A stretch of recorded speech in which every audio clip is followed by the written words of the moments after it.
At eto na nga mga kababayan, Master Judea nagbabalik na naman. Kumusta po kayo? Oo. Magandang araw ng Miyerkules, maulan na Miyerkules po sa inyong lahat. Oo. At sa video na ito, pag-uusapan po natin kung papaano naman nauto ang Pilipinas ng Amerika. Oo. Alam nyo, mahina ho talaga itong presidente natin. Oo. Kasi if you are a president of one country, you would always make decision in favor of your country. Sa pagkakataong ito, mga kababayan, iba? Oo. Oh, itong si Marcos Jr. gumawa ng desisyon na pabor lamang sa kanyang sarili. Oo. Pinanindigan talaga niya yung idea niya na hate China. I hate China. Oh, kaya nagmukhang tanga eh. oh, sa isip-isip ni Trump, no? Oo. Siguro sa isip ni Trump, pinagtatawanan niya itong si Bongbong Marcos Jr. kasi nga nauuto niya.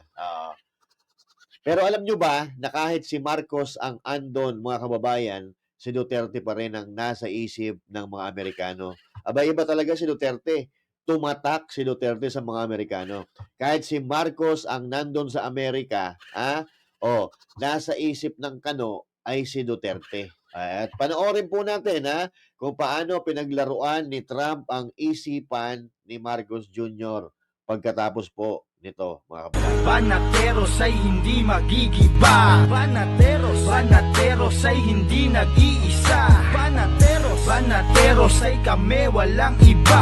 Banateros hanggang sa huli naming hininga. Yan ang banateros, walang inuurungan. Pag tama palakpakan, pag mali ay babanatan. Yan ang banateros, boses ng ordinaryong Pilipino. Banateros ay walang makakaawan.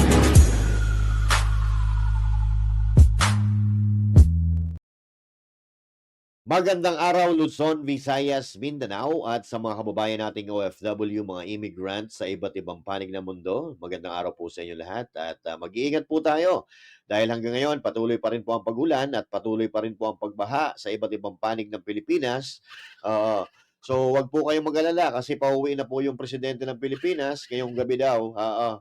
At dala-dala na po niya yung remote control ng flood control project. So baka mapindot na pag-uwi niya. Oo. Kasi hindi pa gumagana eh. Hindi pa gumagana yung flood control projects. Mag-iintay lang tayo konting tiyaga-tiyaga lang, konting tiis-tiis lang, pauwi na yung presidente at dala niya po yung remote control ng 5,500 flood control project. Okay? Oo. Nandito naman si Lisa Marcos, bakit di niya iniwan? Di ba? At bago tayo magsimula, mga kababayan, huwag kakalimutan na mag-like, mag-share, at mag-subscribe sa ating channel para naman magkaroon tayo ng silbi sa ating bansa. Yan, oo. So, siyempre, magtatanong kayo, mga kapatid, kung bakit hindi kasama si Lisa Araneta Marcos? Oo. Bakit wala doon si Martin Romualdez sa Amerika? Oo. Alam nyo, itong dalawang ito, si Lisa Marcos at si Martin Romualdez, nasasangkot po ito sa kontrobersiya sa Amerika. Itong si Martin Romualdez, meron daw po, di umano, itong kaso sa Amerika na hanggang ngayon ay active pa. No? Kaya siguro hindi sumama. Itong si Lisa Marcos naman, kung matatandaan natin, ay nai-involve ang kanyang pangalan doon sa pagkamatay ng isang tycoon, no? Isang tantoko, namatay sa pagka-overdose o umano doon sa ipinagbabawal na technique, no? Oo. Pero sumagot naman yung nanay ni Tantoko na wala daw kinalaman si Lisa Marcos. So, wala naman tayong pakialam doon kung walang kinalaman. Siyempre, hindi naman niya pinatay yun eh, di ba? Pero ang concern natin doon bakit ang mga friends nyo ay mga gumagamit ng droga? Kayo ba talaga ay gumagamit din ng droga? Oo. Hindi kaya ganon dahil ayaw magpa hair follicle test ni Bonget? So yun kasi ang iniisip ng mga Pilipino. Wala kaming pakialam sa mga Tantoko. Okay, wala naman silang mga posisyon sa gobyerno maliban sa asawa ni Paulo Tantoko. Wala kaming pakialam doon. Ang concern lang natin, yung mga nasa palasyo ba, oo, ay malinis, oo, at walang bahid ng droga. Yun ang tanong ng taong bayan. Huwag na po natin palakihin ang istorya. Doon lang naman yan eh. Yun lang naman pinag-uugatan yan. Di ba? Oo. So wala si Lisa, wala si Romualdez, wala tayong magagawa doon. Oo, kasi nga, may problema talaga. Oh. So ayan oh, zero tariffs from US, 19%. Oo. Ang ipinataw sa Pilipinas. Oo. Ayan si Donald Trump, may hawak-hawak na picture ni Bibi Sara Duterte. Samantalang si Pangulong Duterte nakikipag-toast, tawag dito, kampay kay Donald Trump gamit ang champagne. Oo. Si Bongbong Marcos, ano hawak ni Donald Trump? Wala, papel.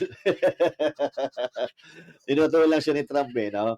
So anyway, mga kababayan, nauto ni Trump Jr. nagkabulol-bulol na naman. So umpisahan po natin ang ating kwento sa pamamagitan ng So ito kasi, mga kababayan,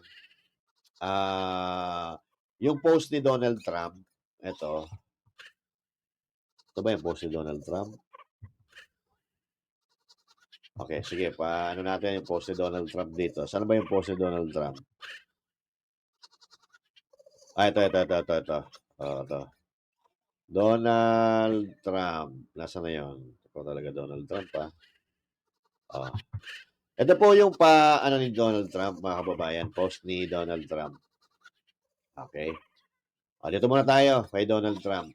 Ang post ni Donald Trump, mga kababayan, ay ito. President Ferdinand Marcos of the Philippines. Ay, wag muna to. Ito muna. Yung sa description. Sa description, nasa na ba yun? Ito. Okay. Andun si Marcos Jr., mga kababayan sa Amerika, pero ang post na nandito, ito kasi Defense Now, mga kababayan, ito yung counterpart ng PCO ng Pilipinas. Siyempre, magpo-post sila ng mga video, kung ano yung ginagawa ng presidente ng Amerika. Tapos dito, mga kababayan, kung makikita ninyo, nakalagay po dyan ay sa description, in a highly anticipated meeting, US President Donald Trump sits down with Philippine President Rodrigo Duterte to discuss key bilateral issues. Okay? So nakalagay po dyan ay parang ay typo error po ito, mga kababayan. So ibig sabihin, talagang nagmarka yung pangalan ni Pangulong Duterte sa Amerika. Kasi si Marcos Jr. ang nandyan, pero ang nakasulat si Pangulong Duterte. Pero of course, ngayon mga kababayan, napansin na nila yan, pinalitan na, siyempre. Ngayon, tama na. Ferdinand Bongbong Marcos Jr. na po ang nakalagay dyan. Pero nung una, yan po, like 24 hours ago, kahapon, ayan, July 22, 23 na ngayon di ba? Kasi kahapon sila nagkita. Pero ngayon, chinek ko, okay na. So pinalitan na nila. So now, ang problema natin ngayon, ano po ba ang napala ng Pilipinas sa pagpunta sa Amerika ni Pangulong Bongbong Marcos Jr.?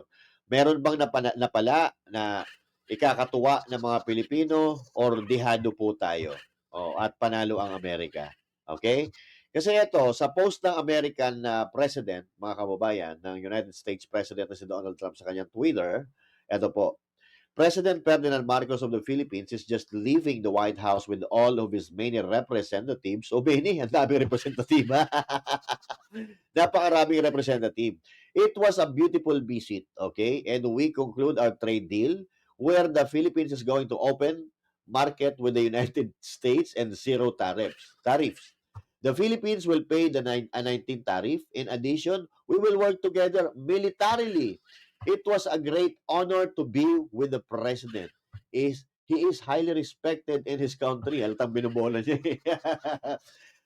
Respected daw siya sa bansang Pilipinas, ang presidente na pinagtatawanan nga ng mga netizens. Konti na lang naman ang may respeto diyan kaysa mga pinagagawa nga niya.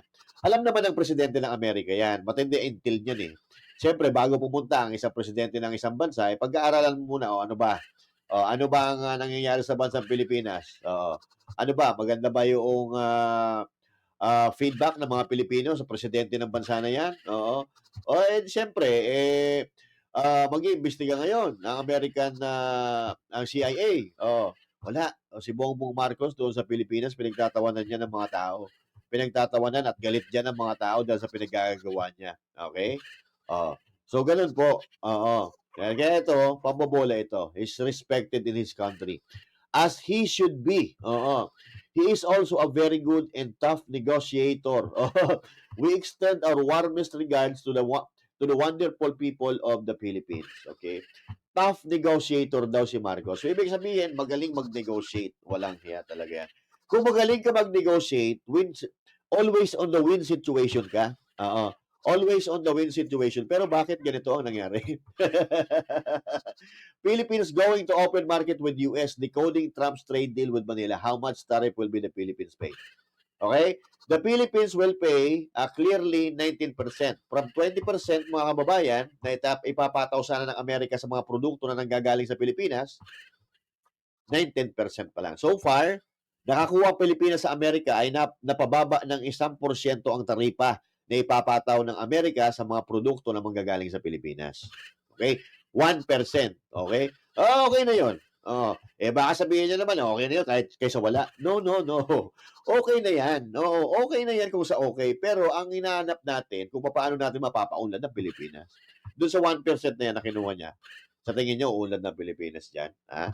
Napababa ng 1% yung taripa ng mga produkto galing sa Pilipinas. Do you think that will make a big impact to the Philippines? To the economy of the Philippines? Oh. Mga kababayan, inutusan ni Trump dito. Very top negotiator daw. Pero 1% lang nakuha. Oh. Pero ang kapalit nito, mga kababayan, EDCA, militarisasyon ng Pilipinas at maglalagay ng pagawaan ng bala sa Pilipinas. Sa tingin nyo, sino panalo? Tayo ba o Amerika? Kaya na humusga. Di ba? Oh, very tough negotiator daw. Siguro sabihin, magaling sa negosasyon. Bakit 1%? Bakit panalo pa rin ang Amerika sa pagkakataong ito, win situation for America and losing end ang Pilipinas? Yung tumatawag. NDRRMC. Oo. Alam na namin. Send pa kayo na send yan eh. Bumabagyo na nga eh.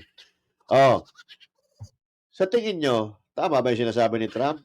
Respected, tapos tough negotiator. Pambobola yan, mga kababayan. Oo. So bago natin makalimutan, magtatayo ng paggawaan ng bala sa Pilipinas. Bago natin makalimutan, nung sumabog yung paggawaan ng bala dyan sa Marikina, may mga namatay. Maliit lang na paggawaan yun. Okay? So, paano kaya kung malaki ang paggawaan ng bala ang itatayo sa Pilipinas? Sa tingin nyo, hindi delikado. At balak pa ni Marcos Jr., mga kababayan, na magdagdag ng missile ng Amerika dito sa Pilipinas. So, sino ngayon ang talo? Sino ang panalo? Kayo na magsabi. Pero at least, nakapagpa-picture niya kay Trump. At least nakapagpa-picture siya kay Trump, na pwede niyang gamitin na, hoy, China! Oo, kaibigan ko si Trump. Kaibigan ko, malapit kami ni Trump. Gano'n kami, close kami ni Trump, Baka nakakalimutan nyo. Kasi may picture kami. But it doesn't make any sense, mga kababayan. Kasi yung Amerika mismo, nakikipag-ugnayan sa China. Gusto lang kasi ni Marcos na panindigan yung pagiging anti-China niya. Na sa tingin niya, sa tingin natin, lalong ikakagalit ng China. So, alam niyo, mismong kapatid niya ni Bongbong Marcos Jr., dismayado dito sa resulta. Sa resulta ng pagkikita ni Marcos Jr. at ni Trump. Ano sabi dito? Bilis Sabi ni Amy Marcos, it doesn't look like a win for PH for the Philippines. Hindi naman talaga. Ako nga, hindi ako senador. Ordinaryong Pilipino ako. Alam ko, natalo tayo dito. Alam ko na pinaglaruan tayo ng Amerika. Diba? Alam ko na panalo ang Amerika dito. Diba? Eto. Sabi dito, News 5, it does not look like a win for PH. Ito ang reaksyon ni Senator Amy Marcos sa kasunduan ng President Bongbong Marcos na US. President Donald Trump na ibaba sa 19 mula 20 ang tariff rate na ipapataw sa Amerika sa Pilipinas mula Agosto.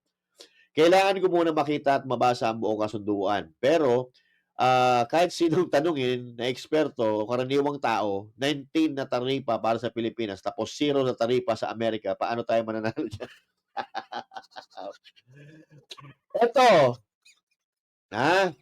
Ang problema, mga kababayan, tayo pinatawan ng Amerika. Pag tayo po ay magdadala ng mga produkto galing sa Pilipinas papunta sa Amerika, may taripa tayo, 90%. Pero yung Amerika, pag magdadala ng produkto sa Pilipinas, zero. 0% ang taripa. So sa tingin nyo, sino panalo?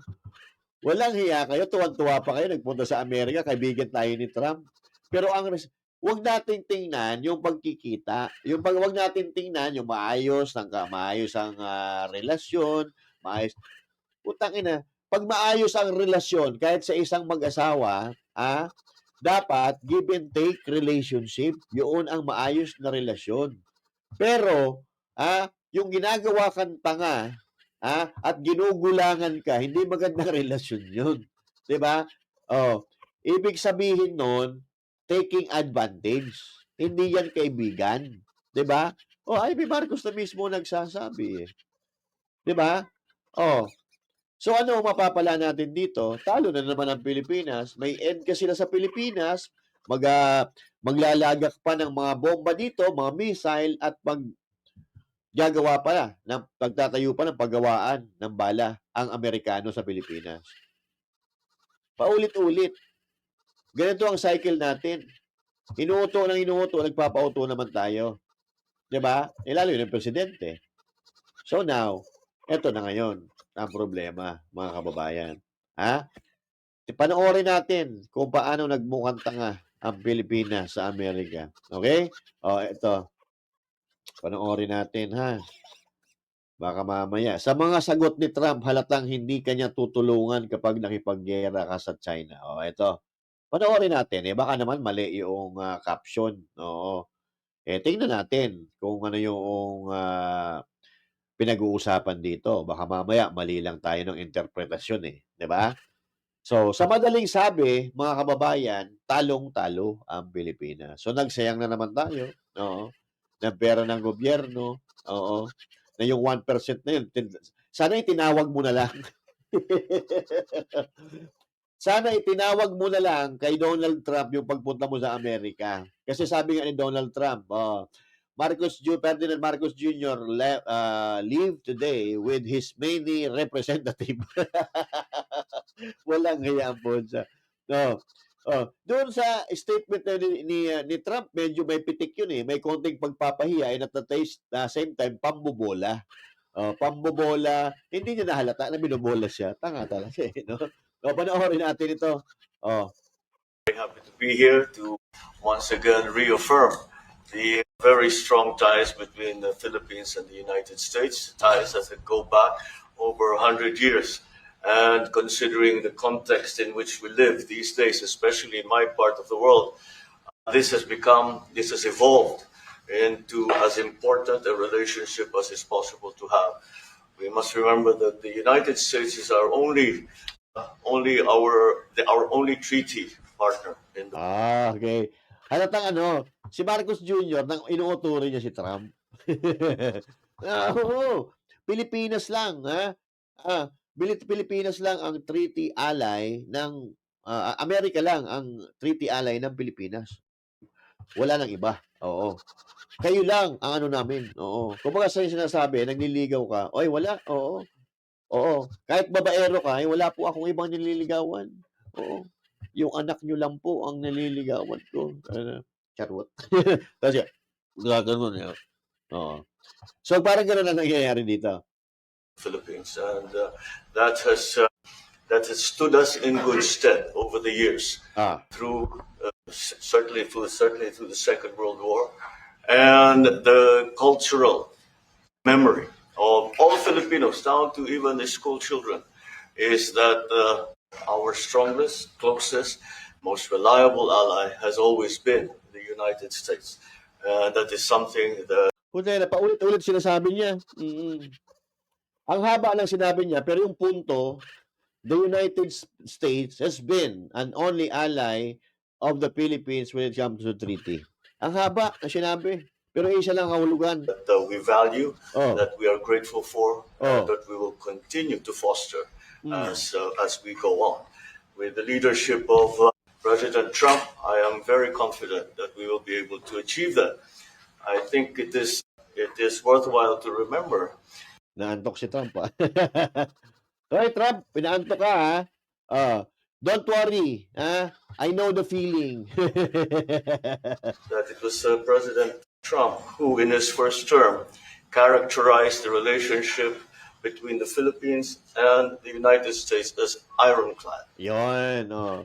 Puta, pag magagamit talaga ang Duterte, gagamitin nila, eh, no?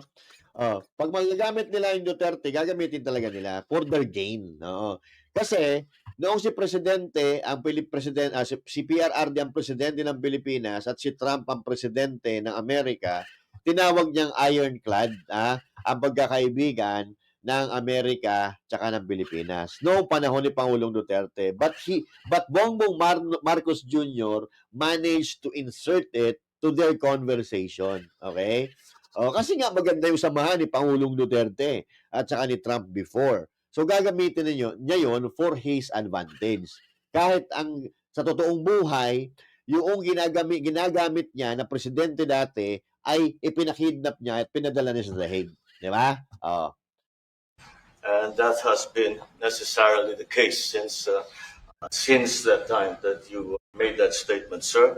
And it is something that the Philippines will always hold close to its heart. Thank you once again, and we are honored, and it is our great pleasure to be here and to visit with the President of the United States. Thank you, sir. Ang haba-haba na sinabi, tinumbok mo sana eh. Oo. My great honor. Any questions? One question, Mr. President Marcos. Next year, Philippines is going to be the rotating chair of ASEAN. I wonder how do you plan to balance your relationship between the United States and China? And for President Trump, Kremlin yesterday said if you are going to Beijing in September, they wouldn't rule out a meeting between you and President Putin. Is such a meeting possible? And how soon do you plan to visit China? Well, we have a lot of meetings possible. President Xi has invited me to China, and we'll probably be doing that in the not too distant future, a little bit out, but not too distant. And I've been invited by a lot of people, and we'll make those decisions pretty soon. Okay. Well, as you Alright. Tinanong si Marcos, pero kinat muna ni Donald Trump, mga kababayan. So, ibig sabihin, sinasabi dito ni Trump, mga kababayan, na I have no problem with China. Oo. I have no problem with China. I can negotiate with China. Okay? At sinabi pa nga niya na President Xi Jinping has invited me to visit China. Di ba? So yun ang stand ni Trump. So binibigyan ng idea si Bongbong Marcos ni Trump na wala akong problema sa China na makipag-negotiate sa China when it comes to business. There's no problem with that. Okay? Wala tayong problema. Kaya lang, ang presidente natin tatanga-tanga eh. Oo. Hindi niya nakuha yung ibig sabihin ni Trump. Mamaya ulit-ulitin ni Trump yan Ulit-ulitin ni Trump yan mamaya. Wait lang. as you say, we are chairing ASEAN for 2026. There is no need, in a sense, to balance, as you characterize as. Okay. So no need to balance as you characterize. Kasi ang sinasabi ni Bongbong Marcos Jr. na uli, Amerika lang ang kakampi namin. In fact, yung Amerika lang yung treaty partner, ally ng Pilipinas, hindi namin kailangan na balanse ng pakikipag-ugnayan sa Amerika at ng China. Hindi iyan ang gustong marinig ni Trump. Hindi rin yan ang gustong marinig ng US media. Okay? So, paano mo babalansihin? Kasi, noong panahon ni Pangulong Duterte, he managed to balance yung samahan. Yung samahan ng Amerika at ng Pilipinas and at the same time, samahan ng Pilipinas at ng China. Kumbaga, yung tinatawag na enemy to none, friends to all, enemy to none. Okay? So, ibig sabihin, kakampi natin lahat. Wala tayong kaaway. Di ba? to balance our relationship within the United States and China, Ah. simply because our foreign policy is an independent one. Oh, independent. Foreign policy is independent one. So, independent pala pulisiya natin. O, bakit ka makikipag-alyado sa Amerika? Bakit? Independent pala ang pulisiya natin. Bakit mo pinapayagang magkaroon ng EDCA para mapahamak ang ating bansa? Independent pala ang Pilipinas. Bakit ka pumayag na magkaroon o magtayo ng pagawaan ng bala sa Pilipinas? Independent pala ang Pilipinas, pero bakit ka maglalagay ng mga missile sa Pilipinas na alam mo namang ikakagalit ng China at pwedeng pasabugin yan anytime, katulad ng ginawa nila doon sa Syria. Oh, di ba? Syria ba yon? Basta diyan yung sugera sa Israel tsaka ano. Oo. Tuloy natin. And we are essentially concerned with the defense of our territory Afghanistan, and the exercise of our sovereign rights. Hmm. Now, whether we do this not alone, we need to do this with our partners. No, Tonyo, parang inaano niya no? Ini-encourage niya si Trump na tulungan mo kami. Oo. Tulungan mo kami na pag ganyan kami ng China, kampihan nyo kami. Pero sa mukha ni Trump, parang sige, magsalita ka lang. Oo, puro ka salita, wala ka naman sa gawa, parang gano'n. And again, our strongest partner has always been the United States. Diba? But of course, we are trying to form coalitions and multilateral relations so that those like-minded nations who share the same values as we do, who hew to international law, most specifically the UNCLOS, present that position very clearly to anyone who has intentions of unilaterally changing the world order, and that is how we are guided in that. And I don't mind if he gets along with China, because we're getting along with China very well. We have. I don't mind if he's getting along. Pero ang gusto kasi iparating dito ni Marcos, no, hindi kami maka-China, maka-Amerika kami. Oo. Sumisip-sip siya. Oo. Sumisip-sip siya. Alam mo naman, paulit-ulit niya eh. Alam mo naman na wala naman talagang ibang kaibigan ng Pilipinas kundi ang Amerika. Oo. Ito talaga ang kaibigan natin. Tayong dalawa ay magkaibigan. Kaya kapag kami ginira ng China, tulungan mo kami. Sabi ni Trump, I don't mind you get along with China because us are also getting along with China very well. Oh, ano? Inuuto niya, pero ang haba-haba ng sinabi ni Bongbong Marcos Jr. para tawag dito, dikdikin niya yung China, no? Sirain niya yung China, yung imahe ng China kay Donald Trump. No. Ang haba na sinabi, pero no, I don't mind you getting along. These people get along with China. Actually, we are getting along with China very well. Ano, Marcos? Naintindihan mo yun? I know, wala ka kasing script ata eh. Very good relationship. In fact, the magnets, Oh. which is a little complex piece of material, but the magnets are coming out, very well. They're sending them in record numbers. Oh. We're getting along with China very well, and I don't mind if the president dealt with China. That's meant because I think he has to do what's right for his country. I've always said, No, hindi. Ayaw niya. Galit nga siya sa China eh. No. Magalit tayo, Pilipinas. Pilipinas, magalit tayo sa China kasi yun ang gusto ng presidente ng Pilipinas. Napilit niyang ini-encourage ang Amerika na, magalit na kayo sa China. Magalit din kayo sa China. No. Oo. Matalino si Trump. Bobo yung isa. Si Trump, ang after ni Trump ay yung welfare ng kanyang bansa. Oo. Ang after ng ating presidente, yung magalit tayo sa China. So yung mga magnets daw, yung mga materials nagpagawa ng magnet nanggagaling sa China, at dumadaloy ang kalakaran ng China at Amerika sa maayos na paraan. Samantalang yung Pilipinas, no. I-boycott natin ang China. Sige, boycott nyo. At mag-alisan na tayo dito sa Pilipinas. Sa ibang bansa na tayo tumira. Pwede naman 'yun, 'di ba? O pwede naman tayo magtrabaho sa ibang bansa, no? Oo, yung mga walang visa na bansa lang. Oh, kasi kung ganito ang mentalidad ng presidente ng isang bansa, katulad ng presidente ng Pilipinas, my God, okay? Walang patutunguhan ang bansang ito. Kinangina talaga. Kakaasar? Oo. Tuloy natin. Ano sabi? Make the Philippines great again. Do whatever you need to do, but you're dealing with China wouldn't bother me at all. Well, now it is something that we have to do in any case. Yeah, certainly. Oh. It's something to do in any case. Parang siya pa yung napapayag ni Trump ngayon. Sa hinaba-haba ng salita niya, siya pa yung napapayag ni Trump na, sige, oo. If it's something that we need to do in any case, oo, in the future, then we will do that. Hindi umubra yung anti-China mo, boy. Oo. Kasi I don't mind eh. I don't mind. Tingnan mo ito yung mga galawan parang inuutot. Yeah, certainly. We love them. And we respect their leader greatly. This is their leader. Thank you. And he's very tough on negotiating, but that's okay. It'll work out.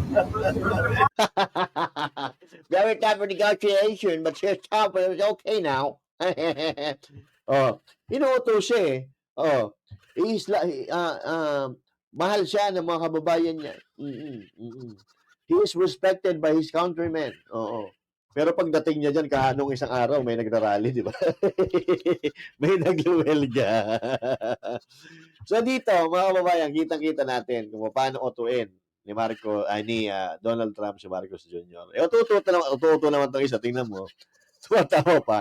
Pero, walang malinaw na sagot si Trump doon sa mga gusto mangyari ni Marcos na pag inera tayo ng China, itutulong ang Amerika. Nakarinig ba kayo ng kahit isa, kahit pahapyaw man lang na salita ni Trump laban sa China? Wala. Well, in fact, mga kababayan, pinapaboran pa niya yung China. Kumusta ka na, Pilipinas? Saan ka papunta?